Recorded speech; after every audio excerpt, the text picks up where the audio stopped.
특별히 우리 사랑하는 아이다루 목사님, 또 우리 아이굴 사모님, 또 우리 성도님들 섬기는 이 귀한 살림교회에 하나님의 말씀을 전하게 된 것을 기쁘고 영광스럽게 생각합니다. және осы сәлем қауымында қызмет етіп жатқан Айдар бағушы мен Айгүл апай және сәлем қауымының барлық сенушілерін көрген кезде шынымен Құдайды мадақтап, оған даңқ бергім келеді. 또한 우리 여의도 침례교회 성도님들과 함께 살림교회에서 예배드리게 된 것을 하나님께 감사드립니다. және мен жалғыз келіп емес, біздің Йоидо қауымнан, біздің сенушілермен бірге келіп, осы жерде Құдайды бірге мадақтайтын мүмкіншілік болған үшін де Құдайға алғысым шексіз. 제가 2달 전에 60살이 된 기념으로 처음으로 튀르키예와 그리스 성지 순례를 다녀왔습니다. 2 ай бұрын мен 60 жасқа толғандықтан Турцияға және Грецияға сапармен барып келген едім. 참 소감은 많은 은혜가 있었지만 가서 볼 때마다 돌밖에 없었습니다. және қуанышты уақыт болды, бірақ бұрынғы қауымдардың орнына барған кезде ол жерде енді қауым емес, жай сол қауымнан қалған тастар ғана бар екен. 물론 감동도 있었지만 무너진 돌을 보면서 성령의 촛대가 옮겨진 안타까움을 느꼈습니다. әрине сол бұрынғы қауымдар болған жерге барған кезде бір қуанышты бір сезім мені бойлады, бірақ сол қауымның орнына тастар ғана қалған кезде жүрегім қатты ауырып, осы жерден киелі рухтың шамы басқа жерге кеткен екен деген ой келді. 감사한 것은 그 성령의 촛대가 오늘 우리 살림교회로 옮겨진 것을 믿고 확인할 수가 있었습니다. бірақ сол киелі рухтың сол жерден қайтып кеткен, басқа жерге кетіп қалған сол шамы осы сәлем қауымында бар екенін бүгін өз көзіммен көрдім. 할렐루야. 아멘. 주님 오실 때까지 우리 살림교회 성령의 촛대가 옮겨지지 않는 참 그런 주님 앞에 기쁘게 쓰임 받는 복된 교회 되시길 다시 한번 주님의 이름으로 축복합니다. және тағы да бір рет біздің еміздің атымен сол киелі рухтың шамы осы сәлем қауымда ылғи да болсын деп, Құдайды қуантатын қауым болсын деп Исаның атымен баталаймын. 할렐루야. 우리가 계시록에 보면은 일곱 교회 중에 칭찬받은 교회가 2개 교회, 서머나 교회와 빌라델피아 교회가 있음을 알고 있습니다. Аян кітабынан 7 қауымның, жаңағы Иса Мәсіх хат жазған қауым, 7 қауымның ішінде 2 қауым сол біздің еміздің мадақтауына ие болған 2 қауым бар. Ол Смирна қауымы мен Филадельфия қауымы. 이 칭찬받은 2 교회의 공통점이 있는데 이들은 어려운 가운데서도 고난 가운데서도 특별히 가난한 가운데서도 믿음을 지켰다는 것입니다. сол 2 қауымның бір ұқсастығы бар. сол ұқсастығы қандай жағдай болмасын, Құдайдың сөзін соңына дейін Құдайдың сөзіне сенімді болғаны. Жаңағы ақшасы жоқ болып, кедей болса да, қандай қиыншылықтар болса да, тек қана Құдайға сенімді болып қалды. 필라델피아 교회는 원래부터 가난한 지역이었지만 서머나는 부자 동네였습니다. 그럼에도 불구하고 그들은 믿음을 지키기 위하여 가난을 선택했습니다. Филадельфия қауымы ең басынан кедей қауым болғанымен, Смирна қауымы олай болған жоқ. Смирна қауымы бай қауым болған, бірақ содан кейін Құдайдың сөзін дұрыс ұстамағандықтан кедей болды. 주님께서는 칭찬받은 서머나 교회를 향하여 계시록 2장 10절에 내가 죽도록 충성하라. 그리하면 내가 생명의 관을 내게 주리라고 말씀하셨습니다. бірақ бәрібір соңына дейін қайтадан жаңарып Құдайдың сөзіне ие болды. сондықтан Аян 2 тарау 10 аятында оған былай деп айтылған: өлімге дейін адал бол, мен саған өмір тәжін беремін. 서머나 교회가 이런 어려움 가운데서도 환난과 궁핍과 핍박 가운데서도 믿음을 지켜 생명의 관을 얻은 것처럼 우리 살림교회 모든 성도님들도 어떤 어려움 가운데서도 끝까지 믿음을 지켜 생명의 관을 받으시기를 주님의 이름으로 축복합니다. сол Смирна қауымы ауыр жағдайларға қарамастан Исаға адал болып, сол өмірдің тәжін алғаны сияқты, сіздердің сәлем қауымында соңына дейін Исаға адал болып, сол Иса беретін өмірдің тәжін алсын деп Исаның атымен жарылқаймын. 아멘. 또한 특별히 칭찬받은 빌라델피아 교회는 작은 능력을 가지고도 믿음을 지킨 것을 주님이 칭찬하셨습니다. бірақ та оған қарамастан басқа Филадельфия қауымы шектеулі мүмкіндіктеріне қарамастан қолдан келгенін жасап, Иса тарапынан мақтау алды. 그러면서 이기는 자에게는 멸관과 하나님의 성전의 기둥이 되는 그러한 축복의 말씀을 주셨습니다. және ол жеңіп шыққандықтан Құдай оны жарылқап, оған Филадельфия қауымына мақтау сөзін айтқан еді. 오늘 우리 살림교회 모든 성도님들은 빌라델피아 교회 성도들처럼 특별히 솔로몬 성전의 보아사 야긴 2개의 기둥처럼 주님 앞에 칭찬받는 복된 성도, 복된 교회 되시기를 주님의 이름으로 축복합니다. және бүгінгі таңда сәлем қауымы да соңына дейін берік болып, Құдайдың алдында сенімді болып, сол Құдай қалайтын қауымның қабырғасы болсын деп Исаның атымен баталаймын. 올해 부활절은 2주 전에 전 세계가 같은 주일에 부활절 예배를 드렸습니다. 2 апта бұрын Иса Масихтың қайта тірілу мейрамы болды ғой. Сонда бүкіл әлем барлығымыз бірге қосылып, сол мейрамды тойладық. 부활은 우리 기독교 신앙의 핵심입니다. 부활은 십자가를 믿는 자들에게 주시는 영원한 승리입니다. Қайта тірілу дегеніміз бұл сенушілерге берілген бір артықшылық. және Исаның қайта тірілуіне сену бізге берілген бір бақыт деп санаймыз. 십자가를 믿는 사람들이 세상과 다른 가치관을 선택하는 것이라면 부활은 세상과 구별된 가치관을 따르는 자들에게 보장된 영원한 승리의 약속입니다. Айқыш ағаш сенушілердің осы әлем мен басқа құндылықтарды таңдағанын білдіреді. және қайта тірілу айқыш ағашқа сенгендерге берілетін мәңгілік жеңіс болып табылады.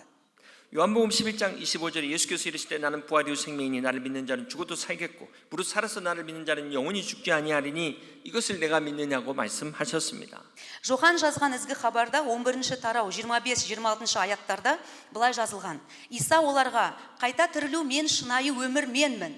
Маған сенетін адам өлсе де шынайы өмір сүретін болады. Осылай өмір сүріп маған сенген әрбір адам ешқашанда рухани өлмейді. Бұған сенесің бе деген.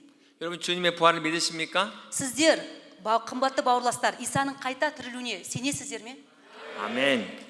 마태복음 27장에서 주님이 십자가에서 다 이뤘다고 말씀하셨을 때 무덤이 열리면서 잠자는 성도들이 낙원으로 옮겨졌다고 기록되어 있습니다. және Матай жазған ізгі хабар 27-ші тарауда Иса айқышта барлығы орындалды деп айтқан кезде қабірлер ашылып, әділдердің сүйектері қайта тіріліп, жұмаққа көшті деп жазылған. 예수님께서 십자가에서 다 이루었다고 하기 전까지 아담 이후의 모든 영혼들, 특별히 죽은 영혼들은 다 무적행에 갔습니다. 그들이 언제 부활했을까요? Иса айқыш ағашқа өлмей тұрып, адам атадан бері қарай марқұм болған барлық сенушілер ұйқыда жатқан. және Иса қайта тірілгеннен кейін олар бәрі Исамен бірге жұмаққа барды. бірақ Иса тірілгенге дейін олар қай жерде болды? 구약 시대 죽은 사람들은 무적행에 가 있다가 주님이 십자가에서 다 이뤘다고 말씀하실 때 함께 부활한 줄 믿으시길 바랍니다. мен сіздердің сол бүкіл Иса тірілгенге дейін қайтыс болған барлық сенушілер ұйқыда жатып, және Иса айқышта шегеленіп өліп қайта тірілген кезде Исамен бірге қайта тірілгенін сенулеріңізді сұраймын. 이것이 바로 나는 부활이요 생명이니 나를 믿는 자는 죽어도 살겠고라는 뜻이 아브라함처럼 믿음을 갖고 죽은 사람도 무적행으로 갔다가 죽음을 경험했다가 주님이 십자가에서 다 이루셨을 때 낙원으로 옮겨진 것입니다. бұл өйткені Исаның сөзіне байланысты. Иса қайта тірілу мен шынайы өмір менмін деп айтты ғой. және маған сенетін адам өлсе де тіріледі деп айтқан. Сондықтан көне өсиет кезіндегі Ыбырайым сияқты сеніммен өлгендер де ұйқыға батып, кейін Исамен бірге жұмаққа барды. 그러나 신약 이후에 예수님의 십자가의 부활 이후에 사는 우리들에게서는 무릇 살아서 나를 믿는 자는 영원히 죽지 아니하리니 이것을 내가 믿느냐고 말씀하셨습니다. және енді жаңа өсиетте тұрып жатқан біздер, яғни Исаға сенетін біздер, бізге қарап Иса айтады: маған сенетін адам өлсе де тіріледі, сен соған сенесің ба деп бізден сұрап жатқан сияқты. 그러므로 예수님의 십자가 이후에 믿는 오늘 우리들은 죽은 후에 무적행을 경험하지 않고 바로 하나님 계신 곳으로 간다는 사실을 믿으시기를 바랍니다. және Исаға сенетін бүгінгі таңдағы біздер, қазір өлсек те біз ешқандай ұйқыға бармай, тозаққа ешқайда бармай, жұмаққа тікелей баратынымызды, сенулеріңізді Исаның атымен баталаймын. 성경은 이것을 영원히 죽지 않는다고 말씀하셨습니다. өйткені киелі кітапта біз өлсек те өлмейміз, бірақ мәңгі тірі боламыз деп жазылған. 그렇습니다. 우리가 믿는 것은 바로 우리 예수님의 부활을 믿는 것입니다. және ол сенім қандай сенім? Иса Масихтың қайта тірілуіне деген сенім. 여러분 모두 주님의 부활을 믿으시길 바랍니다. және Иса Масихтың қайта тірілуіне бәрілеріңіз сенсін деп баталаймын. 우리는 오늘 주님의 부활과 나의 부활 그 둘 사이에서 살아가고 있음을 기억하시기 바랍니다. және естеріңізде болсын, бүгін біз Иса Масихтың қайта тірілуімен және біздің қайта тірілу сол күнге дейін сол екі аралықта өмір сүріп жатырмыз. 예수님의 제자 중에 의심하면은 제일 먼저 떠오르는 사람이 도마입니다. Иса Масихтың шәкірттерінің арасында күмәншіл болған адам кім деп ойлансақ, ең басты есімізге Тома түседі. 사실 예수님은 한 번도 도마에게 의심이 많다고 말씀하신 적이 없습니다. Бірақ Иса Мәсіх Томаны ешқашанда бұл күмәншіл адам деп айтқан емес. 그럼에도 도마가 의심의 대명사가 된 이유는 도마 자신의 말 때문에 그렇습니다. Бірақ неге ендеше Тома күмәншіл адам болып саналады? Өйткені оның айтқан сөздеріне байланысты. 도마가 내가 직접 눈으로 보기 전에는, 손으로 만져보기 전에는 믿지 못하겠다고 말한 것 때문에 그는 의심 많은 사람으로 그렇게 낙인이 찍혔습니다. Өйткені Тома мен тікелей көзіммен көріп, қолыммен ұстап көрмейінше еш сенбеймін деген сөзі оны күмәншіл адам ретінде танытты. 이 도마에 관한 행적은 오직 요한복음에만 기록이 되어 있습니다. және осы Тома туралы оқиға тек қана Жохан жазған ізгі хабарда ғана көрсетілген. 오늘 말씀의 본문인 요한복음 20장 24절부터 25절을 읽어주시기 바랍니다. және бүгінгі тарау, бүгінгі уағыздың адресі Жохан жазған ізгі хабар 20 тарау 24-25. Мен оқып берейін. Исаның 12 шәкіртінің бірі сыңарлас деп аталған Тома, Иса оларға келген кезде араларында жоқ еді. Басқа шәкірттер оған, біз иемізді көрдік дегенде, Тома, мен оның қолдарынан шегелердің орнын көрмесем, саусағыммен шегелердің орнын сыйпап, бүйіріндегі тыртығын қолыммен ұстамасам, оның тірілгеніне еш сенбеймін деп жауап берді. 이렇게 다른 제자들이 주님이 부활하셨다니까 도마는 내가 직접 보지 않고는 믿을 수 없다고 말한 것 때문에 도마와 같은 사람을 우리가 회의론자라고 이야기합니다. Басқа шәкірттер Иса Мәсіхтің тірілгенін айтқан кезде, Тома өз көзіммен көрмей, қолыммен ұстамайынша сенбеймін деп айтқандықтан, Томаның осы сөз үшін ол күмәншіл деп аталады. 이 회의론자는 자기의 생각이나 이성으로 이해가 되지 않는 것은 믿지 않는 사람들을 가리킵니다. Ал күмәншіл деген қандай адамдар екен? күмәншілдер өз ақылымен түсінбеген нәрсеге сенбейтін адамдар. 오늘날 꼭 경험되고 증명되어야만 믿는 이런 그 경험론자들, 실존주의자들이 다 도마와 같은 사람들입니다. яғни бүгінгі таңда экзистенциалистер мен эмпириктер бәрі де осы Тома сияқты адамдар. 과학적으로 증명되어야만 하나님을 믿는 사람은 하나님보다 그 위에 과학이 존재하고 있는 사람입니다. Олар тек ғылыми тұрғыдан дәлелделген нәрселерге сенеді, яғни ғылымды Құдайдан жоғары қойған адамдар. 가끔 무신론자들이 하나님 어디 있냐 보여봐라 이런 이야기를 합니다. көбінесе жаңа атеисттер деп айтамыз, оларды. Атеисттер былай сұрайды, Құдай қайда? Маған дәлелдеші, маған көрсетші, сонда мен сенемін дейді. 미국에 머들린머리 오헤어라는 무신론 철학자가 있었습니다. Америкада атеист философы Мадлен Мюррей О'Хайер деген адам болыпты. 이 사람이 미국의 무신론 협회장을 지내고 있을 때 미국 공립학교에서 기도 금지 운동을 벌이다가 법정까지 가게 되었습니다. Ол ақштың атеистік қауымдастығының президенті болған кезде, ақштың мемлекеттік мектептерінде дұға етуге тыйым салу қозғалысын жүргізіп, сотқа дейін барған болатын. 그러나 모두들 그가 법정에서 패할 거라고 생각했습니다. барлығы оның сотта жеңілетінін ойлаған еді. 그러나 시카고 법원에서 내린 마지막 판결은 그의 승리였습니다. бірақ Чикаго соты шығарған соңғы шешім оның, сол әйелдің жеңісін жариялады. 승리를 전혀 기대하지 않았던 그가 승리하는 순간 입에서 갑자기 오 마이 갓이라고 나왔습니다. және жеңісті мүлде күтпеген сол Мадлен атеист болса да, бірақ сен жеңдің деп сот жариялаған кезде сол сәтте аузынан уа Құдай деп айғайлап жіберіпті. 이 모습을 본 기자가 이렇게 뉴스에 이렇게 보도했습니다. 무신론자가 승리의 축하를 하나님께 돌렸다. бұл көрініс журналистердің көзіне түсіп, олар жаңалықтарда былай жариялапты. Атеист жеңістің қуанышын Құдайға арнады деп, сондай газетте солай жазған екен. 여러분, 무신론자는 하나님이 없다고 믿는 사람이 아닙니다. бірақ білесіздер ме, атеист деген Құдайдың жоқ екеніне сенетін адам емес. 자기 안에 각인되어 있는 하나님의 의식을 지우려고 몸부림치는 사람입니다. ол өзінің ішіндегі Құдай туралы сананы өшіру үшін күресіп жатқан адам. 이 무신론자들은 신이 없다는 것을 증명하기 위해서 주야로 신을 묵상합니다. және атеисттер Құдайдың жоқ екенін дәлелдеу үшін күндіз түні Құдай туралы ойлайды екен. 무신론자들의 마음에서 떼어낼 수 없는 것이 바로 이 신에 대한 의식입니다.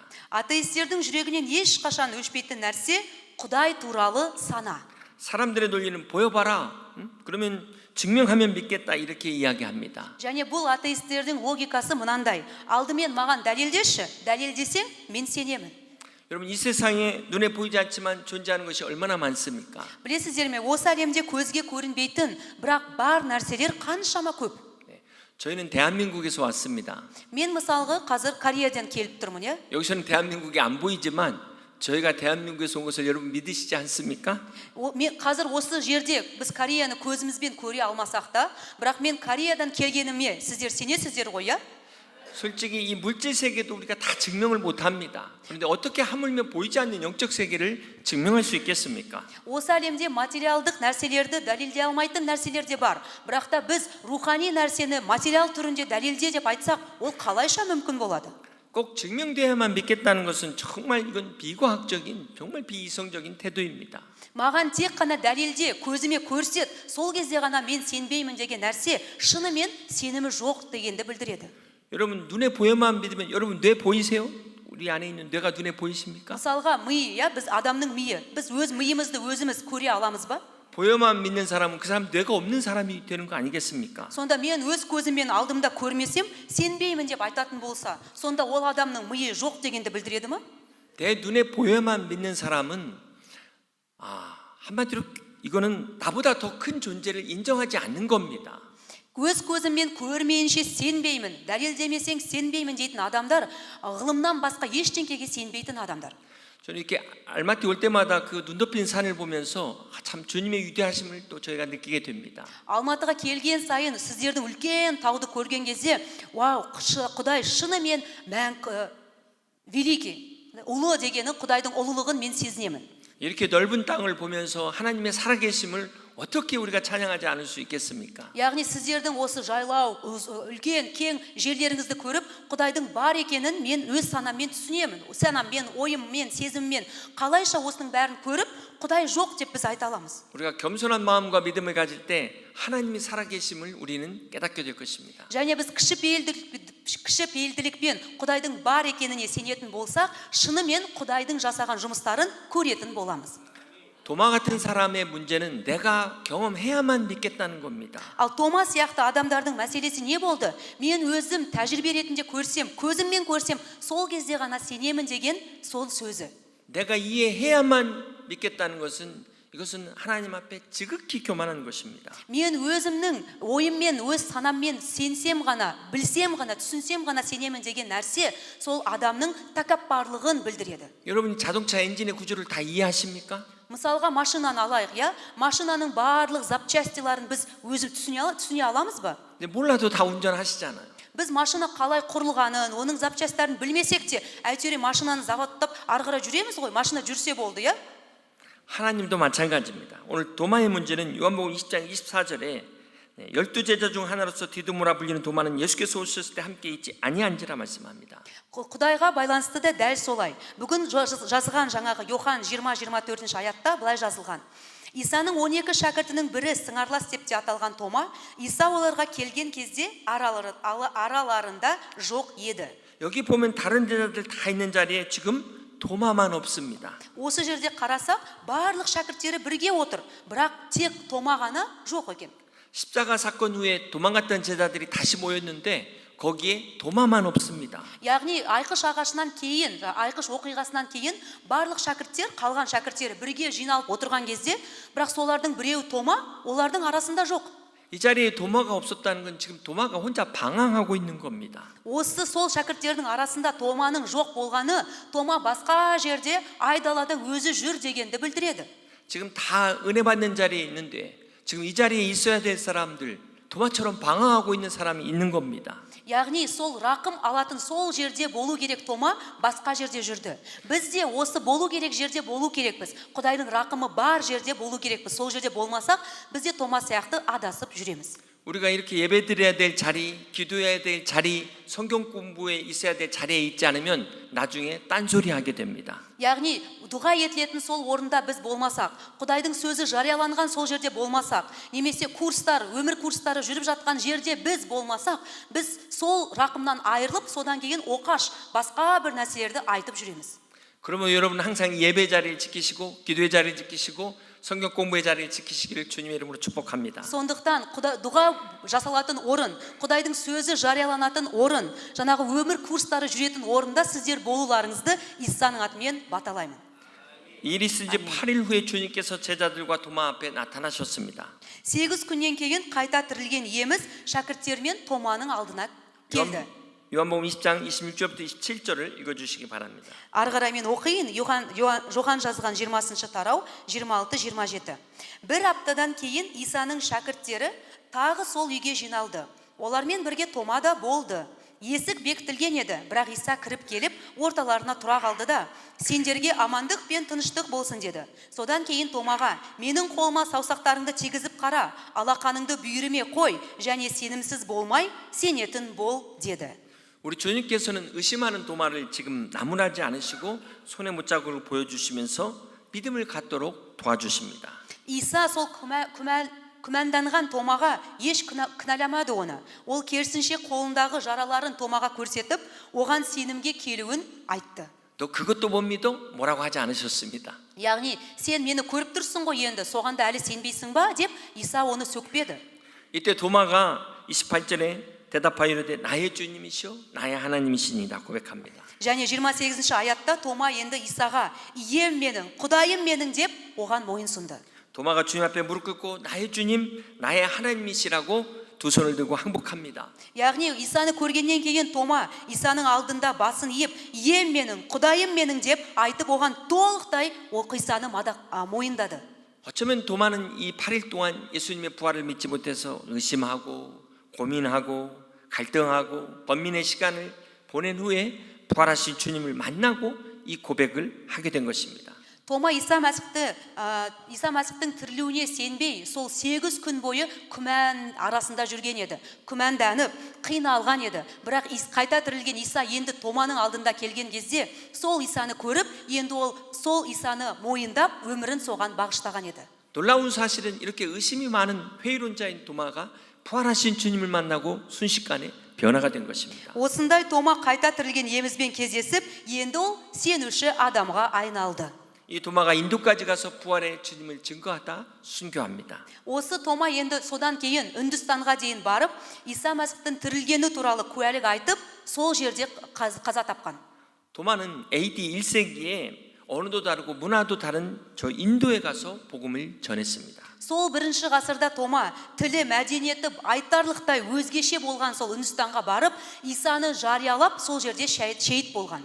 여러분 인도의 기독교 역사가 2000년이 됩니다. білесіздер ме, Үндістандағы сол мәсіхшіліктің тарихы 2000 жылдық сол уақытты белгілейді. 이것이 바로 도마의 선교 때문에 그렇습니다. бұл қалай болған? сол Томаның елшілік сапарының қызметінің арқасында солай болған. 부활하신 주님을 만난 그 도마는 그의 삶이 변화되었습니다. яғни қайта тірілген Исаны кездестірген Тома енді өзгерген еді. 사랑하는 살렘교회 성도 여러분, 부활을 아는 것과 믿는 것은 다릅니다.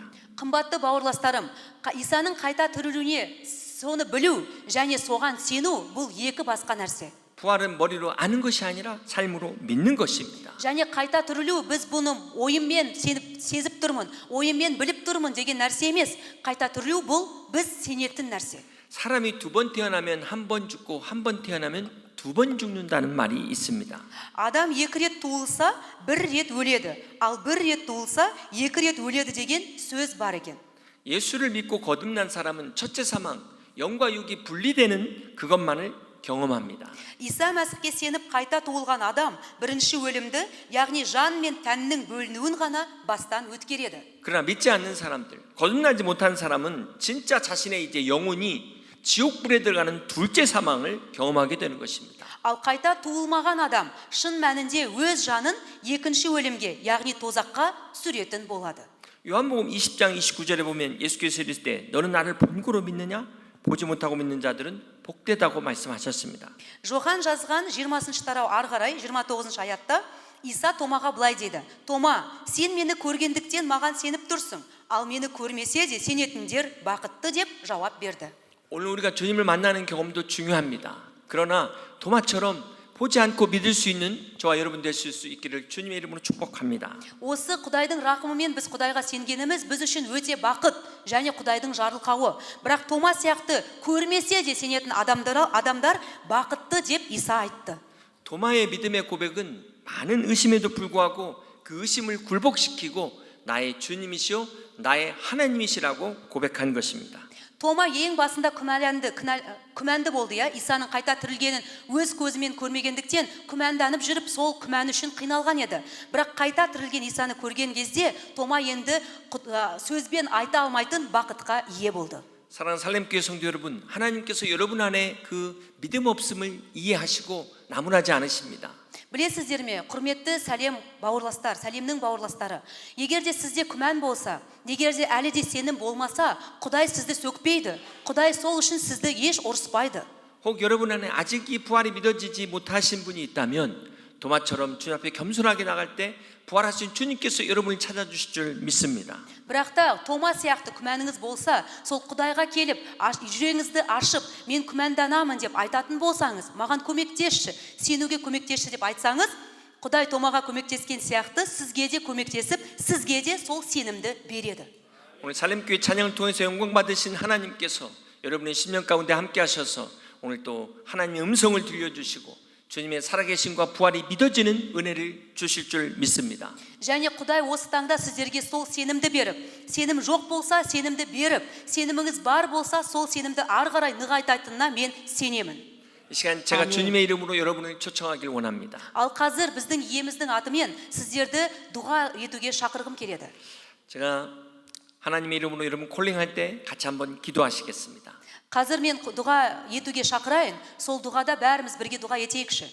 히브리서 9장 27절에 사람이 한 번 죽은 것은 정한 것이요 그 후에 심판이 있다고 말씀하셨습니다. Еврейлерге жазылған хат 9 аят 29 тарау 27 аятта Құдай адамның бір рет өліп, содан соң қиямет сотының алдында тұратынын белгілеген деп жазылған. 이 시간 여러분의 믿음의 선택이 여러분의 영혼을 좌우합니다. Бұл осы сәтте сіздердің таңдауларыңыз мәңгілік өмірге әсер ететін болады. 우리 주님께서 요한복음 1장 12절에 영접하는 자 곧 그 이름을 믿는 자들에게는 하나님의 자녀가 되는 권세를 주셨다고 말씀하셨습니다. Жохан 1 тарау 12 аятта, бірақ оны қабылдап, оған сенім артқандардың бәрін ол Құдайдың рухани балалары болуға құқықты етті деп жазылған. 이 시간 여러분의 믿음의 결정과 선택이 여러분의 영원한 미래를 결정하게 될 것입니다. Бүгін сіздердің шешімдеріңіз сіздердің мәңгілік болашақтарыңызды шешетін болады. 오늘 여러분의 삶의 천국과 지옥을 결정하게 될 것입니다. Қазір осы уақытта жұмақ пен тозақтың бағыты анықталатын болады. 로마서 10장 10절에 사람이 마음으로 믿어 의에 이르고 입으로 시인하여 구원에 이른다고 말씀하셨습니다. Римдіктерге 10:10-да себебі Мәсіхке жүрегімен сенуі арқылы адам күнәсінен ақталады. Оны аузымен мойындау арқылы құтқарылады деп жазылған. 이 시간 여러분 하나님 말씀 앞에서 여러분이 진지하게 여러분의 마음으로 믿음으로 결단하시기를 주님의 이름으로 축복합니다. Қазір осы сәтте сіздерді жүректеріңізбен шешім қабылдап, Иса Мәсіхке сеніп, оның қайта тірілуіне сенуге шешім қабылдауыңызға шақырамын. 요한복음 5장 24절에 내가 진실로 너희에게 이르노니 내 말을 듣고 또 나 보내신 이를 믿는 자는 영생을 얻고 심판에 이르지 아니하나니 사망에서 생명으로 옮겼다고 말씀하셨습니다. Жохан 5 тарау 24 аятта былай жазылған. Сендерге тағы бір маңызды шындықты айтайын. Кім-кім айтқан сөздеріме құлақ асып, мені жібергенге сенсе, сол мәңгілік өмірге ие. Ол қиямет сотында тартылмайды, керісінше рухани өлімнен шынайы өмірге өтті. 여러분 이 시간 살아계신 하나님의 말씀을 믿으시기를 바랍니다. Осы сөздерге сеніп, қазір Иса Мәсіхті құтқарушы ретінде қабылдауыңызға шақырамын. 오늘 이 말씀을 듣고 예수 그리스도를 나의 구주로 주님이 나의 죄를 위하여 십자가에서 죽으시고 부활하신 것을 믿는 자들에게는 영생을 선물로 준다고 말씀하셨습니다. Иемізді қабылдап, иеміздің қайта тірілгеніне, оған сенетін адамдарға солар сотқа тартылмай, енді рухани өлімнен шынайы өмірге өтті, яғни мәңгілік өмірге ие болды деп жазылған. 혹 여러분 지금까지 신앙생활 하시면서 한 번도 주님 앞에 이런 믿음의 결단을 하지 않으신 분 한 분이라도 계시면 오늘 이 시간 결단하실 수 있기를 바랍니다. Осы қауымға келіп жүріп, немесе үй қауымға келіп жүрсеңіз де, өміріңізде бір ретте Исаны менің ем, менің құтқарушым, мен сенің қайта тірілуіңе сенемін деп жүрегіне қабылдамаған, жүрегіне шақырмаған адамдар болса, біздің арамызда бір адам болса да, қазір осы дұғаны бірге қайталап айтайықшы. 예전에 결단하셨다면 오늘 새로운 재헌신으로 또 결단하실 수 있길 바랍니다. Ал егер де сіз уже әлде қайда Исаны қабылдап қойсаңыз, қазір осы дұғаны қайталап, сіздің сеніміңізді қайтадан соған дәлелдейтін болайықшы. 한번 같이 기도하겠습니다. қазір бәріміз дұға етуге шақырамын. 오늘 내가 진실로 너에게 이르노니 내 말을 듣고 또 나 보내신 이를 믿는 자는 영생으로 듣고 심판에 이르지 않냐는 이 사망에서 생명으로 옮겼느니라. 여러분 이 말씀을 믿으십니까? Сендерге тағы бір маңызды шындықты айтайын. Кім айтқан сөздеріме құлақ асып, мені жібергенге сенсе, сол мәңгілік өмірге ие деп Иса айтты. 내가 이 말씀을 믿겠습니다. Құдай әке, мен осы сөзге сенемін. 그렇게 고백하시는 분들은 조용히 손을 들어주시면 감사하겠습니다. осы сөзге сенемін деп сондай қазір жүрегінде шешім қабылдаған адам ақырын ғана қолын көтерсінші. 감사합니다. 우리가 하나님 앞에서 결단하는 것입니다. қазір 감사합니다. Құдайдың алдында бәріміз шешім қабылдайықшы. 우리 한번 같이 따라서 기도하시겠습니다. қазір мен дұға етемін, сіздер қайталап дұға етіп, өз ауыздарыңызбен айтып дұға етіңіздерші. 하나님 아버지 이 시간 예수님을 제 마음에 모십니다. Құдай әке, қазір Иса Мәсіхті жүрегіме қабылдаймын. 나를 구원하시기 위하여 십자가에서 죽으시고 부활하신 예수님을 영접합니다. Мені құтқару үшін осы әлемге келген Иса Мәсіхті енді менің құтқарушым ретінде қабылдаймын. 이제 오늘부터 그리스도 안에 있는 영생의 축복을 누리게 하여 주시옵소서. Иса Мәсіхте мәңгілік өмірдің батасын алуға маған мүмкіндік берші. 이제부터 부활하신 주님과 함께 믿음 안에 살게 하여 주시옵소서. Иса иемізбен бірге сенімде өмір сүруге маған көмектесші. 계속해서 기도하겠습니다. 우리가 아직 죄인 되었을 때 우리를 사랑하신 주님. ары қарай бәріміз дұға етейік. Мен үшін осы әлемге келген Иса. 이 시간 우리의 모든 죄가 예수 그리스도의 십자가의 은혜로 사함 받았음을 믿습니다. Құдай әке, қазір осы уақытта менің барлық күнәларымды Иса өзіне алғанын мен сенемін. 이 시간 주님 앞에 결단한 그 한 영혼을 붙들어 주시옵소서. Құдай сенің алдыңа келіп, осы шешімді қабылдаған әр адамды өзің ұстай көрші. 이 시간 말씀을 듣고 부활이요 생명이신 예수님을 마음에 영접한 심령들을 축복해 주시옵소서. қазір Исаны менің ием, менің құтқарушым, сенің қайта тірілгеніңе мен сенемін деген адамдарға өзің сол адамдарды баталашы.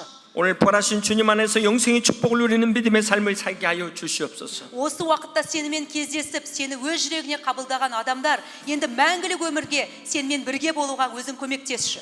간절히 기도하기는 아직도 구원받지 못한 우리 가족들을 위하여 기도합니다.